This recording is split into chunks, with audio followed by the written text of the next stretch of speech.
మైనా stories. అనగనగా ఒక ఊరిలో రాజకుమారి అనే ఆవిడ ఉండేది. ఆమె కొడుకు వెంకట్. రాజకుమారికి కొడుకు మీద అమితమైన ప్రేమ. లేక లేక కలిగిన సంతానం కావటంతో చిన్నప్పటి నుండి అల్లారు ముద్దుగా పెంచి పెద్ద చేసింది. ఒకరోజు రాజకుమారి, నాన్నా వెంకట్, లే నాన్నా, చాలా పొద్దెక్కింది. ఏంటమ్మా పొద్దున్నే నీ గోల? అది కాదు నాన్న, ఈరోజు నీ పరీక్షల ఫలితాలు వస్తాయని చెప్పావు కదా. అవునమ్మా, మర్చిపోయాను. అమ్మా, నాకు చాలా టెన్షన్గా ఉంది. ఎందుకు నాన్న టెన్షన్ పడతావు? పరీక్షలు బాగా రాసావు కదా. బాగా రాయలేదని చెప్తే నువ్వు ఎక్కడ బాధపడతావని అలా చెప్పానమ్మా. ఇప్పుడు చాలా భయంగా ఉంది. నువ్వేమీ భయపడకు, ఈసారి నువ్వు తప్పకుండా పాస్ అవుతావు. థ్యాంక్ యూ వెరీ మచ్ అమ్మా. నాన్న కూడా నీలాగే సపోర్ట్ చేస్తే ఎంత బాగుంటుందో. సరే సరే, మీ నాన్నగారు వచ్చే టైం అవుతుంది, త్వరగా లేచి టిఫిన్ చేయి. నీకిష్టమని మటన్ కర్రీ చేశాను. పొద్దున్నే మటన్ ఏంటమ్మా? అది కాదు నాన్న, చూడు ఎలా ఉన్నావో. ఈ పాడు పరీక్షల టెన్షన్ పెట్టుకొని చిక్కి సగం అయిపోయావు.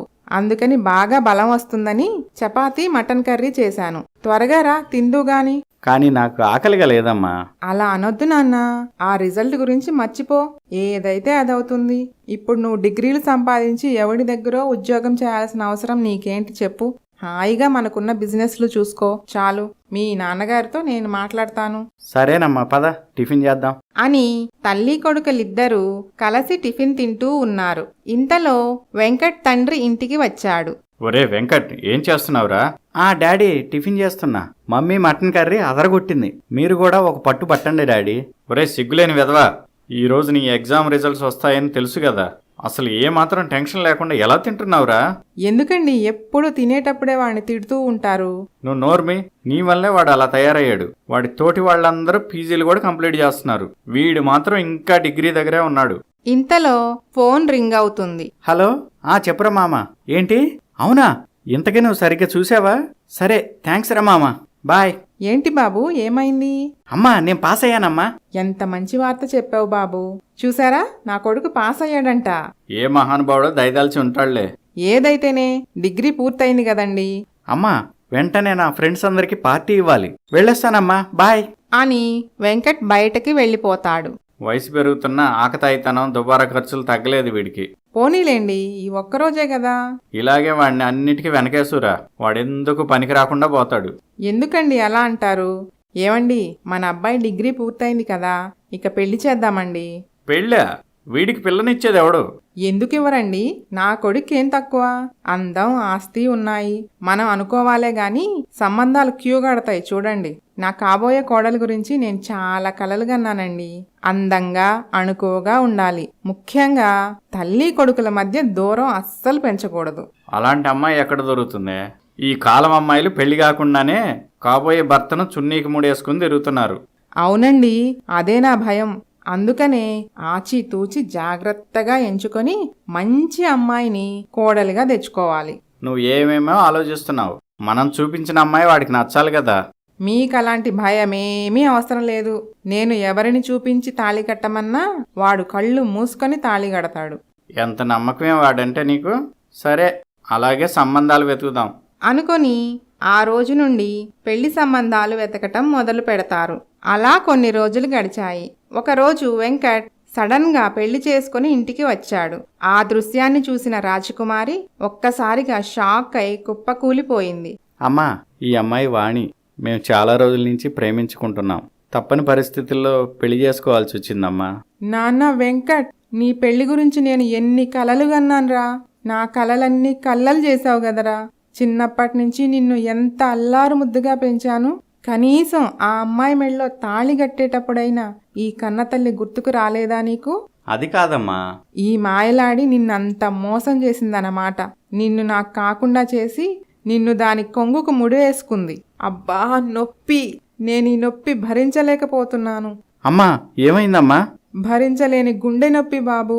అమ్మా, హాస్పిటల్కి వెళ్దాం పదా. లేదు బాబూ, నేను రాలేను. అయ్యో అమ్మా, నా కలలేవి నెరవేరకుండానే నేను వెళ్ళిపోతున్నా బాబూ. అమ్మా, నువ్వు లేకుండా నేను ఉండలేనమ్మా. నన్ను వదిలి వెళ్ళొద్దు అమ్మా అని వెంకట్ ఏడుస్తూ ఉన్నాడు. అనుకోకుండా గుండె నొప్పి ఎక్కువ కావటంతో రాజకుమారి చనిపోయింది. ఇల్లంతా విషాదంతో నిండిపోయింది. వెంకట్ తన తల్లి చనిపోవటం జీర్ణించుకోలేకపోయాడు. రాత్రింబవళ్ళు తన తల్లి ఫోటో చూస్తూ బాధతో కాలం గడుపుతూ ఉన్నాడు. ఇలా ఉండగా ఒకరోజు వాణి వెంకట్ దగ్గరకు వచ్చి, ఊరుకోండి, మీరిలా బాధపడినంత మాత్రాన పోయిన అత్తయ్య గారు తిరిగి రారు కదా, కొంచెం ధైర్యంగా ఉండండి. ఉదయం నుండి మీరు ఏమీ తినలేదు, ఈ కాఫీ అయినా తాగండి. అప్పుడు ఎక్కడి నుండో ఒక గొంతు, ఏంటే ఈ కొత్త కొత్త అలవాట్లు, కాఫీ టీలు మా ఇంటా వంట లేవు అని వినపడింది. ఏంటండి మిమిక్రీ చేస్తున్నారా? నీ మొహం, మాట్లాడింది నేను కాదే, అది మా అమ్మ గొంతు. మా అమ్మ వచ్చింది. అమ్మా ఎక్కడున్నావమ్మా? నా కోసం తిరిగి వచ్చావా? మళ్ళీ నన్ను వదిలి వెళ్ళొద్దమ్మా. నిన్ను వదిలి నేనెక్కడికి పోతాను నాన్న, నీ దగ్గరే ఉన్నాను అనుకుంటూ ఫోటో పక్కనే ప్రత్యక్షమవుతుంది రాజకుమారి. అది చూసిన వెంకట్ చాలా ఆనందిస్తాడు. కాని వాణి మాత్రం భయంతో గజగజా వణుకుతూ ఉంది. దయ్యం! వాణి, ఇంకొకసారి అలా ఉన్నావంటే ఊరుకునేది లేదు. మా అమ్మని చాలా గౌరవంగా చూసుకోవాలి. వాణి, నీ అత్తగారికి నమస్కారం చెయ్యి. నమస్కారం అత్తయ్య. కాఫీ తాగుతారా? ఏంటే, నిన్నగాక మొన్న వచ్చి నేను లేని సమయం చూసుకొని నా కొడుక్కి లేనిపోని కొత్త అలవాట్లు నేర్పుతున్నావు. కాఫీ టీలు తాగితే నా కొడుకు ఆరోగ్యం ఏం కావాలి? వెంటనే వెళ్ళి రాగి మాల్ట్ చేసి తీసుకురాపో. అలాగే అత్తయ్య అని అక్కడి నుండి వంటగదిలోకి పారిపోయింది వాణి. తల్లి కొడుకులిద్దరూ ఆ కబురు ఈ కబురు చెప్పుకుంటూ చాలా ఆనందంగా ఉన్నారు. ఏంటి నాన్న ఇలా చిక్కిపోయావు? అది నీకు సరిగ్గా తిండి కూడా పెట్టడం లేదా? అదేం లేదులే అమ్మా, వాణి చాలా మంచి అమ్మాయి.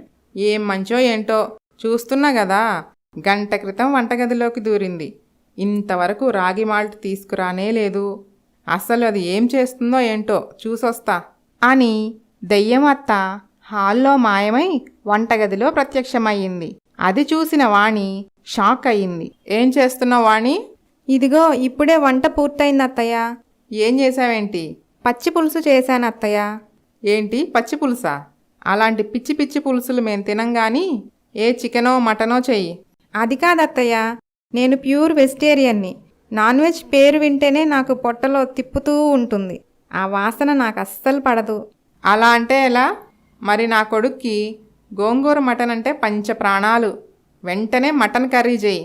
అది కాదత్తయ్య. ఇంక నాకేమీ చెప్పొద్దు. నువ్వు నాన్ వెజ్ ప్రిపేర్ చేస్తేనే ఈ ఇంట్లో ఉంటావు. చెయ్యనని మొండికేస్తే ఇంటి బయట ఉంటావు.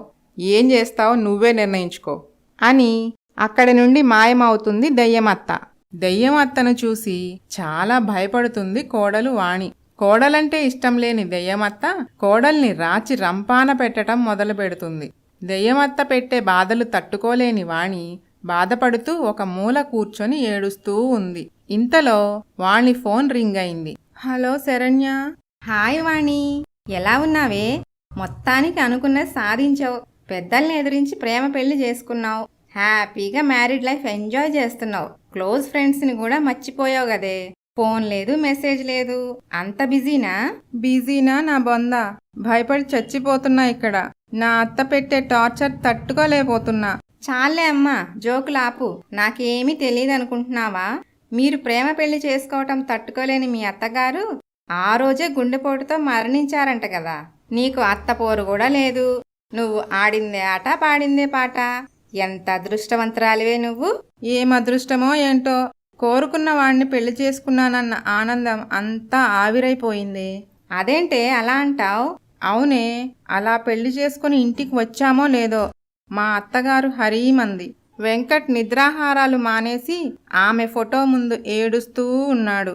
సరేలే, కన్నతల్లి మీద ఆ మాత్రం ప్రేమ ఉంటుంది కదా, 10 రోజులు పోతే అన్నీ సర్దుకుంటాయిలే అనుకుంటే ఈలోపు నా అత్త దెయ్యం అత్త అయిందే. అదేంటే దెయ్యం అత్త అవటం ఏంటి? అదేనే, ఆమెకు కొడుకంటే అతి ప్రేమ.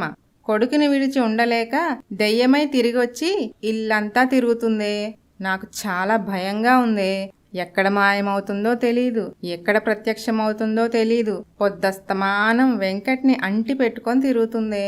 వామ్మో, అలాగా? అవునే, క్షణక్షణం భయంతో చచ్చిపోతున్నా. ధైర్యంగా ఉండు వాణి, మనం ఏదో ఒక ఉపాయం ఆలోచిద్దాం. ఇంకెక్కడి ధైర్యమే, ఇంతకు ముందే నా దయ్యం అత్తగారు వచ్చి గోంగూర మటన్ చెయ్యమని ఆర్డర్ చేసి వెళ్ళింది. చెయ్యకపోతే ఇంట్లో నుండి బయటకు పంపిస్తానని గట్టిగా చెప్పిందే. నేను ప్యూర్ వెజిటేరియన్ని అని ఎంత బ్రతిమాలుకున్నా ప్రయోజనం లేకపోయింది. అయ్యో అవునా? ఒకసారి వెంకట్తో ఈ విషయం మాట్లాడి చూడు. అతను మంచివాడు, అర్థం చేసుకుంటాడు. లేదు శరణ్య, వెంకట్ తన తల్లి తిరిగి వచ్చిందన్న ఆనందంలో ఉన్నాడు. ఇప్పుడు ఏం చెప్పినా వినిపించుకునే పరిస్థితుల్లో లేడు. నాకు ఏం చేయాలో అర్థం కావటం లేదే. ఈరోజు నా దయ్యమత్త నన్ను ఇంట్లో నుండి బయటకు గెంటేయటం ఖాయం. ఇటు అత్తింటికి అటు పుట్టింటికి కాకుండా అయిపోయింది నా బ్రతుకు.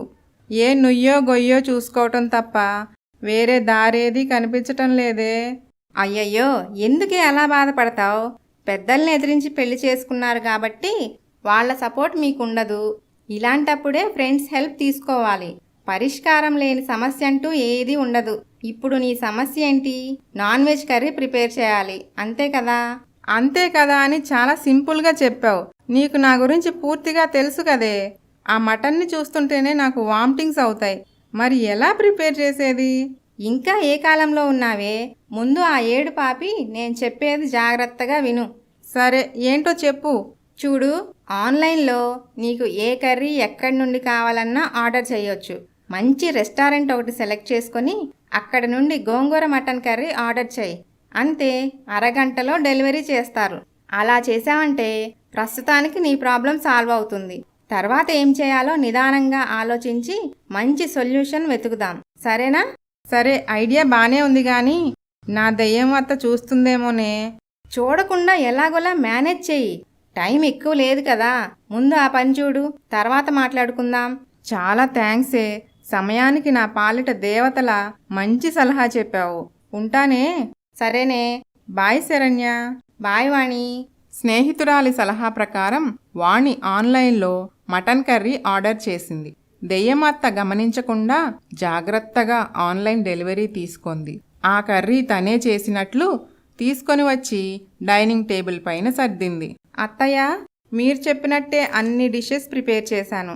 ఏమండి, లంచ్ రెడీ, వచ్చి భోజనం చేయండి. పద బాబు, కడుపు నిండా తిని ఎన్ని రోజులవుతుందో. పద పద, నీకిష్టమని గోంగూర మటన్ చేయించాను. అవునా అమ్మా? నేనంటే నీకెంత ప్రేమమ్మా అనుకుంటూ తల్లి కొడుకులు డైనింగ్ టేబుల్ దగ్గరకు వెళ్లారు. వాణి, మటన్ కర్రీ అదిరిపోయింది. 5 స్టార్ రెస్టారెంట్ స్టైల్లో ఉంది.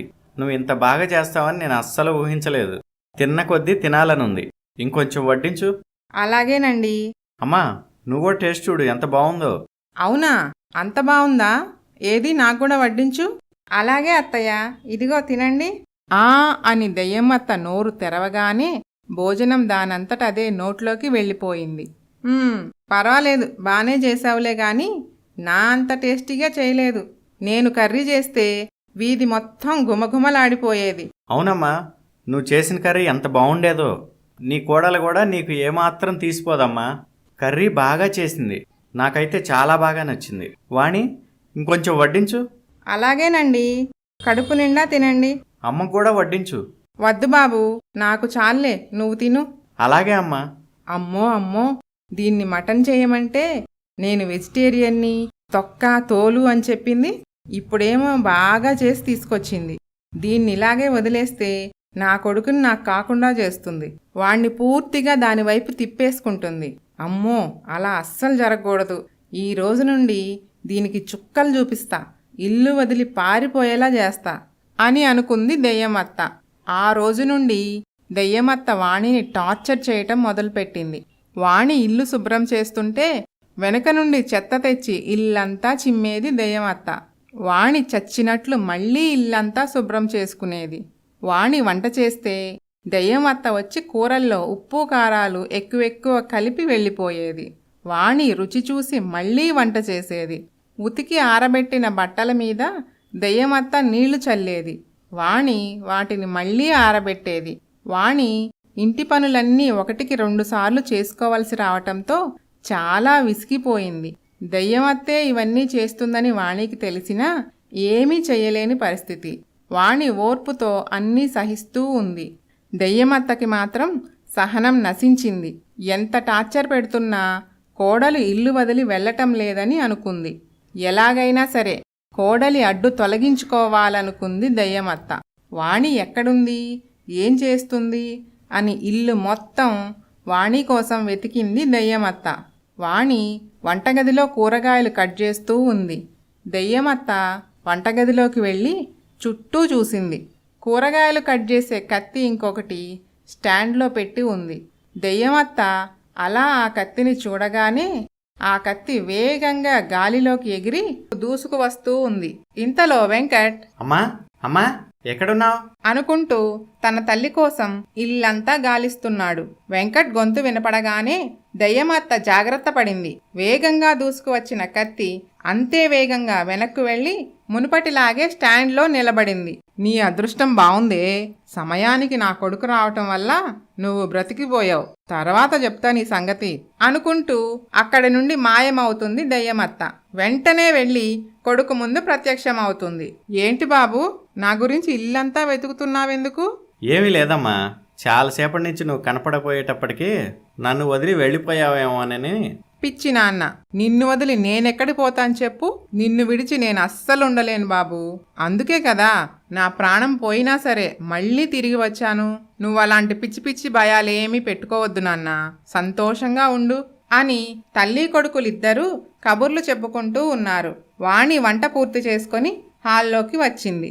ఏమండి, వంట పూర్తయింది, భోజనం డైనింగ్ టేబుల్ పైన పెట్టాను.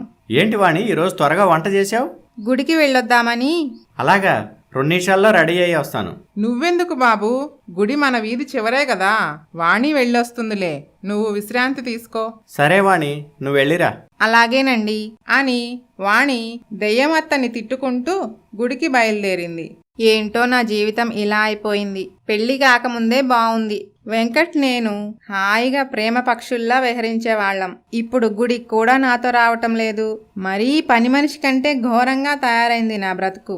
దేవుడా, నా బాధలు నువ్వే తీర్చగలవు. నేనేమైనా తప్పులు చేసినట్లయితే నన్ను క్షమించు స్వామి, నాకు మంచి జీవితాన్ని ప్రసాదించు అని ఏడుస్తూ దేవుడికి నమస్కారం చేస్తూ నిలబడి ఉంది. అదే సమయంలో అక్కడికి వాణి తల్లి వచ్చింది. వాణి ఏడవటం చూసి తట్టుకోలేకపోయింది. వాణి కూడా తన తల్లిని చూసింది. అమ్మా, ఎలా ఉన్నావమ్మా? నేను బాగానే ఉన్నాను తల్లి. నువ్వేంటే ఇలా చిక్కిపోయావు? ఎందుకే అలా ఏడుస్తున్నావు? ఏమీ లేదులే అమ్మా. నాన్న ఎలా ఉన్నారు? మీ నాన్నగారు నీ మీద చాలా కోపంగా ఉన్నారే. మాకెవ్వరికీ చెప్పకుండా పెళ్లి చేసుకున్నావు కదా, నీతో మాట్లాడకూడదని నాకు కూడా షరతు పెట్టారు. అవునా అమ్మా? అయితే నాతో మాట్లాడవా? ఎందుకు మాట్లాడను వాణి, తల్లి ప్రేమ ఎక్కడి పోతుంది? నువ్వు కూడా తల్లివైతే అప్పుడు తెలుస్తుందే ఓ తల్లి పడే తపన. మిమ్మల్ని అందరినీ చాలా ఏడిపించాను కదా అమ్మా, అందుకే ఇప్పుడు ఆ దేవుడు నన్ను ఏడిపిస్తున్నాడు. ఏమైంది వాణి, నీకు నచ్చిన వాడినే కదా పెళ్లి చేసుకున్నావు, మరెందుకు ఆ కన్నీళ్లు? నీ కష్టమేంటో చెప్పమ్మా, ఏదో ఒక పరిష్కారం ఆలోచిద్దాం. అదేనమ్మా, మా అత్తగారు చనిపోయారు కదా. అవును. ఇప్పుడు దెయ్యమై తిరిగి వచ్చి ఇల్లంతా తిరుగుతుందే. అమ్మో, దెయ్యమా? అవునమ్మా, దెయ్యమై నన్ను బాగా టార్చర్ చేస్తుంది. రాత్రి లేదు పగలు లేదు, పొద్దస్తమానం వెంకట్ పక్కనే ఉంటుంది. కనీసం వెంకట్తో మాట్లాడే ఫ్రీడమ్ కూడా నాకు ఉండటం లేదు. ఆ ఇంట్లో కొత్త కోడలిగా అడుగుపెట్టిన నన్ను ఆ ఇంటికి కొత్త పని మనిషిగా మార్చేసింది నా దెయ్యమత్త. నాకేం చేయాలో అర్థం కావటం లేదమ్మా. బాధపడుకు వాణి, మరి అల్లుడు గారి సంగతి ఏంటమ్మా? నన్ను ప్రేమించి మరీ పెళ్లి చేసుకున్నారన్న మాటే గాని వెంకట్కి తన తల్లి మాటే వేదం. చచ్చి కూడా నన్ను సాధిస్తుందమ్మా నా దెయ్యమత్త. సరే సరే, బాధపడకు. ఆంజనేయ స్వామి గుళ్ళో పూజారికి మన సమస్య చెప్దాం, ఆయన ఏమైనా పరిష్కారం చెప్పొచ్చు. అలాగేనమ్మా అనుకున్న తల్లి కూతుళ్ళు పూజారి గారిని కలిసి వాళ్ల సమస్య వివరంగా చెప్పారు. అప్పుడు పూజారి, దెయ్యాలనేవి శ్మశానంలోనే ఉండాలి. ఇంట్లో దెయ్యం తిరుగుతుంది అంటే అది ఎప్పటికైనా ఆ ఇంటిని శ్మశానంగా మార్చేస్తుంది. మీరు జాగ్రత్త పడాలి. వెంటనే ఆ దెయ్యాన్ని ఇంట్లో నుంచి తరిమేయాలి. నేను వచ్చి మీ ఇంట్లో పూజ జరిపిస్తాను. భూత ప్రేత పిశాచాలన్నీ ఇంట్లో నుంచి వెళ్ళిపోతాయి. కానీ అమ్మా, వెంకట్ ఈ పూజకి అస్సలు ఒప్పుకోడు. తన తల్లిని ఇంటి నుండి తరిమేయటానికని చెప్తే ముందు నన్నింట్లో నుండి బయటకు గెంటేస్తాడు. పూజారి గారు, పూజ కాకుండా ఇంకో మార్గం ఏమైనా ఉందేమో చూడండి. సరేనమ్మా, ఆంజనేయ స్వామి యంత్రాన్ని తీసుకుని వెళ్ళి మీ ఇంటి ప్రధాన ద్వారం పైన వ్రేలాడదీయండి. దుష్టశక్తులేవి ఇంట్లోకి ప్రవేశించవు. ఒకవేళ ఇంట్లో ఉన్నా అవి బయటికి పారిపోతాయి. అలాగా పూజారి గారు? అవునమ్మా, 41 రోజుల నుంచి స్వామి పాదాల దగ్గర పూజ చేయబడిన యంత్రం ఒకటి ఉంది. అది ఇస్తాను. జాగ్రత్తగా తీసుకుని వెళ్ళి మీ ఇంటి గుమ్మానికి పెట్టమ్మా. చాలా కృతజ్ఞతలు పూజారి గారు. నా సమస్య చెప్పగానే చక్కని పరిష్కారం చూయించారు. మీకు చాలా రుణపడి ఉంటాము. పర్వాలేదమ్మా, ఆ స్వామి దయ వల్ల మీ సమస్య తీరితే అంతే చాలు. ఇదిగో ఈ యంత్రం తీసుకోండి. అలాగే పూజారి గారు, మీరు చెప్పినట్లే చేస్తాను. ఉంటామండి. మంచిదమ్మా. ఆ యంత్రం తీసుకొని ఇంటికి వెళ్తుంది వాణి. ఇంట్లో వాళ్ళెవ్వరూ చూడకుండా ఆ యంత్రాన్ని గుమ్మం పైన తగిలించింది. వెంటనే ఎవరో లాగి బయటపడేసినట్లు దెయ్యమత్త ఇంటి బయటపడింది. ఇంట్లోకి రావటానికి ఎంత ప్రయత్నించినా రాలేకపోయింది. ఉదయాన్నే నిద్రలేచిన వెంకట్ తన తల్లి గురించి ఇల్లంతా వెతికాడు. కాని ఎక్కడా కనిపించలేదు. వాణి, వాణి, అమ్మను చూసావా? లేదండి, ఉదయం నుండి కనిపించటం లేదు. అవునా? అమ్మ నన్ను వదిలి ఎక్కడికి వెళ్ళనని చెప్పింది. మరి ఏమైనట్లు? అమ్మా, ఎక్కడున్నావమ్మా? నన్ను వదిలి ఎందుకు వెళ్ళిపోయావు? అని వెంకట్ తన తల్లి ఫోటో ముందు ఏడుస్తూ ఉన్నాడు. అప్పుడు వెంకట్ తండ్రి వచ్చి, ఎందుకురా ఎప్పుడు ఏడుస్తుంటావు? నువ్వు ఇలా బాధపడుతుంటే పైన ఉన్న మీ అమ్మ కూడా బాధపడుతుంది. ఇకనైనా సంతోషంగా ఉండు. పోయిన వాళ్ళు ఎలాగో పోయారు. బతికున్న వాళ్ళని బాగా చూసుకోరా. పాపం కోడలు నీకోసం తన వాళ్ళందరినీ వదిలేసి వచ్చింది. అసలు ఆ పిల్లని పట్టించుకుంటున్నావా అంటే లేదు. నాన్న ఒక్కడే బిజినెస్లన్నీ ఎలా చూసుకుంటాడు? కొంచెమైనా సహాయం చేద్దామనే ఆలోచన ఉందా అంటే అది లేదు. ఇకనైనా మారు. నీ పైన ఆధారపడ్డ వాళ్ళని జాగ్రత్తగా చూసుకో. నన్ను క్షమించండి నాన్న. నా కళ్ళు తెరిపించారు. నా బాధ్యతలు నాకు గుర్తు చేశారు. ఇక నుంచి మీరు కోరుకున్నట్లే ఉంటాను. అప్పటి నుండి వెంకట్ తన బాధ్యతలు చక్కగా నెరవేరుస్తూ వచ్చాడు. దెయ్యమత్త పరిస్థితి మాత్రం చాలా ఘోరంగా తయారైంది. అటు పైకి వెళ్ళలేదు, ఇటు కిందికి రాలేదు. ఎప్పుడు ఆ యంత్రం ఊడిపోతుందా, ఎప్పుడు ఇంట్లోకి వద్దామా అని ఇంటి చుట్టూ తిరుగుతూ ఉంది. ఇలా ఉండగా వాణి గర్భవతి అయ్యింది. కుటుంబం మొత్తం చాలా సంతోషంగా ఉంది. వెంకట్ వాణిని చాలా జాగ్రత్తగా చూసుకుంటున్నాడు. వెంకట్, ఇలా చూడు, లోపల బాబు అటు ఇటు కదులుతున్నాడు. అవునా వాణి? చూడు చూడు, ఎంత గట్టిగా తంతున్నాడో. ఏది? అవును వాణి, లోపల ఉంది మా అమ్మే. ఈ ఇంటిని నన్ను వదిలి అస్సలు ఉండలేదు మా అమ్మ. అందుకే మన పాపలా మళ్ళీ పుడుతుంది. వాణి ఆలోచనలో పడింది. అమ్మో, నా అత్త మళ్ళీ పుడుతుందా? అందుకేనేమో లోపల నుండి అంత గట్టిగా తంతుంది. ఏంటి వాణి ఆలోచిస్తున్నావు? అదేనండి, మీరు పాప పుడుతుంది అని అంటున్నారు కదా, కానీ నాకు బాబే కావాలండి. అయినా ఎవరైతే ఏముందిలే వాణి, బాబైనా పాపైనా మన బిడ్డలే కదా. అది కాదండి. నువ్వు ఎక్కువగా ఆలోచించొద్దు. టాబ్లెట్స్ వేసుకొని రెస్ట్ తీసుకో. నేను వెళ్ళి జ్యూస్ తీసుకొని వస్తాను. మీకెందుకండి శ్రమ? పర్వాలేదులే వాణి. అయినా బయట పనులు, ఇంటి పనులు అన్నీ మీరొక్కరే చూసుకుంటున్నారు. ఎవరైనా పని మనిషిని పెట్టండి, కొంత సహాయంగా ఉంటుంది కదా. నేను మేనేజ్ చేస్తాగా వాణి. నువ్వేం ఆలోచించకుండా రెస్ట్ తీసుకో. అలాగేనండి. అలా వెంకట్ వాణిని చాలా జాగ్రత్తగా చూసుకుంటున్నాడు. ఈరోజు ఇల్లు క్లీన్ చేయాలి. చాలా దుమ్ము పట్టింది అనుకున్న వెంకట్ ఇంటి బూజు దులుపుతున్నాడు. అప్పుడు అతని దృష్టి ఇంటి గుమ్మానికి తగిలించి ఉన్న యంత్రం మీద పడింది. ఏంటి రేకు మొక్క ఇక్కడెవరు పెట్టారు? ఇది నల్లగా అయిపోయి చూడటానికి చండాలంగా ఉంది. దీనివల్ల ఇంటికున్న అందం మొత్తం పోయింది. ముందు దీన్ని తీసి పారేయాలి అని అనుకున్న వెంకట్ ఆ యంత్రాన్ని తీసి పారేశాడు. ఆ అవకాశం కోసమే ఎదురు చూస్తున్న దెయ్యమత్త వెంటనే ఇంట్లోకి దూసుకొని వచ్చింది. చాలా సంతోషంగా తన కొడుకు ముందు ప్రత్యక్షమైంది. తల్లిని చూసి వెంకట్ కూడా చాలా సంతోషించాడు. అమ్మా, ఏంటమ్మా మమ్మల్ని అందరిని వదిలేసి ఎక్కడ వెళ్ళిపోయావు? నేను కావాలని వెళ్ళలేదు బాబు. నన్ను ఇంట్లో నుండి పారిపోయేలా చేసింది నీ భార్య. వాణియా? వాణి నిన్నేం చేస్తుందమ్మా? అవునురా, అదే నన్ను ఈ ఇంటి నుండి తరిమేయటానికి మంత్రించిన ఆంజనేయ స్వామి యంత్రం తీసుకొచ్చి ఇంటి గుమ్మానికి పెట్టింది. అప్పటి నుండి నేను ఇంట్లోకి రావటానికి ఎంత ప్రయత్నించినా నా వల్ల కాలేదు. ఈ రోజు నువ్వు ఆ యంత్రాన్ని తీసి పారేశావు కదా, అందుకే నేను మళ్ళీ ఇంట్లోకి రాగలిగాను. నాకు చాలా సంతోషంగా ఉంది బాబు. నాకు కూడా అమ్మా. నిన్ను మళ్ళీ చూసినందుకు చాలా ఆనందంగా ఉంది. ఎన్ని రోజులవుతుందో నేను ఇంట్లో తిరిగి. ఇప్పుడే వస్తాను బాబు అని చెప్పి దెయ్యమత్త ఇల్లంతా తిరిగి చూసుకుంటూ ఉంది. అదే సమయంలో వాణి మెట్లు దిగుతూ ఉంది. వాణిని చూడగానే దెయ్యమత్తకు పిచ్చి కోపం వచ్చింది. నా కొడుకును బుట్టలో వేసుకొని నా ప్రాణాలు తీసేసింది. అంతేకాకుండా నన్ను ఇంట్లో నుండి తరిమేసింది. ఇలాంటి దాన్ని నేను ఊరికే వదిలేస్తానా? చెప్తా దీని సంగతి అని అనుకున్న దెయ్యమత్త చాలా కోపంగా వెనక నుండి వాణిని ఒక్క తన్ను తన్నింది. అంతే, వాణి అమాంతం గాలిలోకి ఎగిరి ముందుకు పడింది. వాణి కడుపు గట్టిగా నేలకు తగిలింది. వాణి బాధ తట్టుకోలేకపోయింది. కడుపులో ఉన్న బిడ్డ కడుపులోనే చనిపోయింది.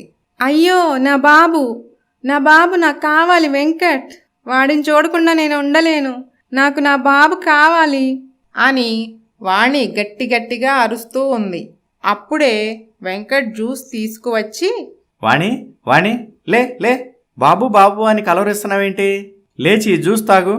నాకు జ్యూస్ వద్దు, ఏమొద్దు. నాకు నా బాబుని తెచ్చివ్వండి. నా బాబు. వాణి ఇలా చూడు, ఏంటి ఏమైంది? నీ బాబు నీ కడుపులో క్షేమంగా ఉన్నాడు. అవునండి, నా బాబుకి ఏమీ కాలేదు. నీకేదో పీడకల వచ్చినట్లుంది. అవునండి, చాలా భయంకరమైన కల. అమ్మో, తలుచుకుంటేనే చాలా భయంగా ఉంది. భయపడకు వాణి, నేనున్నా కదా. జ్యూస్ తాగు, అలా వాకింగ్కి వెళదాం. అలాగేనండి. అలా ఇద్దరూ వాకింగ్కి వెళ్ళారు. కానీ వాణి ఆలోచన మాత్రం తనకు వచ్చిన పీడకలపైనే ఉంది. అప్పటి నుండి వాణి చాలా ముభావంగా ఉంటుంది. ఎప్పుడూ ఏదో ఆలోచిస్తూ ఉంటుంది. సరిగ్గా తిండి తినదు, టాబ్లెట్స్ వేసుకోదు. తనకు పుట్టబోయే బిడ్డ మీదే ఆలోచన అంతా. ఏడుస్తూ ఉంటుంది. అలా 2 రోజులు గడిచాయి. వాణి, ఏంటి వాణి, ఏమైంది? 2 రోజుల నుంచి చాలా నీరసంగా ఉంటున్నావు. ఎప్పుడూ ఏదో ఆలోచిస్తున్నావు. చాలా బాధపడుతున్నావు. ఇలాగే ఉంటే నీకు పుట్టబోయే బిడ్డకి ఇద్దరికీ మంచిది కాదు. నీ మనసులో బాధ ఏంటో చెప్పు వాణి. అదేనండి, మొన్న నాకొక పీడకల వచ్చింది. నా బాబు నాకు దూరమైనట్లు. అదే తట్టుకోలేకపోతున్నానండి. పిచ్చివాణి, అది కలే కదా. దాని గురించి ఎందుకు నీకంత ఆలోచన? అది కాదండి, నా బాబు గురించి పీడకల వస్తేనే నేను తట్టుకోలేకపోతున్నాను. అలాంటిది మిమ్మల్ని వదిలిపెట్టాల్సి వచ్చిన అత్తయ్య గారు ఎంత బాధపడుతున్నారో కదా. అవును, మా అమ్మకి నేనంటే చాలా ప్రేమ. అత్తయ్య గారు ఇల్లు వదిలి వెళ్ళిపోవటానికి కారణం నేనేనండి. నేను ఒక యంత్రం తెచ్చి గుమ్మానికి పెట్టాను. అప్పటి నుండి అత్తయ్య గారు ఇంట్లోకి రావటం లేదు. అవునా? అవునండి, నన్ను క్షమించండి అని చెప్పి వాణి ఇంటి బయటకు వెళ్ళి గుమ్మానికి ఉన్న ఆ యంత్రాన్ని తీసేసింది. అదేంటి వాణి, అమ్మ నిన్ను చాలా కష్టాలు పెట్టిందని చెప్పావు. మరి ఇప్పుడు యంత్రం తీసేస్తున్నావెందుకు? అవునండి, కష్టాలు పెట్టిన మాట నిజమే. కానీ మీ తల్లి కొడుకులను విడదీయటం నాకు ఇష్టం లేదు. తల్లి పడే తపనేంటో ఇప్పుడిప్పుడే నాకు అర్థమవుతుంది. అందుకే ఆ యంత్రాన్ని తీసేశాను. అత్తయ్య ఎన్ని కష్టాలు పెట్టినా భరిస్తాను. అంతేగాని అత్తయ్య గారు తన కొడుకుకు దూరమై బాధపడటం నాకు ఇష్టం లేదండి. ఇంతలో దెయ్యమత్త ప్రత్యక్షమైంది. అమ్మా, వచ్చావా అమ్మా? బాబు వెంకట్, నన్ను క్షమించండి అత్తయ్య గారు. నా వల్లే మీరు మీ కొడుక్కి దూరమయ్యారు. విన్నాను వాణి, మీ మాటలన్నీ విన్నాను. ఇన్ని రోజులు నా కొడుకు దూరమై చాలా బాధపడ్డాను. అప్పుడే నాకు అర్థమైంది, ఆత్మ ఎక్కువ రోజులు మనుషులతో కలిసి ఉండలేదు అని. ఆత్మ ఒక శరీరాన్ని విడిచి ఇంకో శరీరంలో ప్రవేశించటం అనేది అతి సాధారణం. ఆత్మ రూపంలో మీతో కలిసి ఉండటం నాకు ఇష్టం లేదు. అందుకే ఇప్పుడు నేను వెళ్ళిపోయి మళ్ళీ మీ కూతుర్లా పుడతాను. ఎప్పటికీ మీతోనే కలిసి ఉంటాను అని దెయ్యమత్త మాయమైపోయింది. కొన్ని రోజులకు వాణి ప్రసవించింది. ఆడపిల్ల పుట్టింది. కుటుంబం అంతా సంతోషించింది. వెంకట్ ఆ పాపకు రాజకుమారి అని తన తల్లి పేరు పెట్టుకున్నాడు. రాజకుమారిని అల్లారు ముద్దుగా పెంచుకుంటూ ఉన్నారు. కథ సమాప్తం. ఈ కథ మీకు నచ్చితే లైక్ చేయండి, షేర్ చేయండి. మరిన్ని మంచి కథల కోసం మైనా స్టోరీస్ ఛానల్ని సబ్స్క్రైబ్ చేయండి.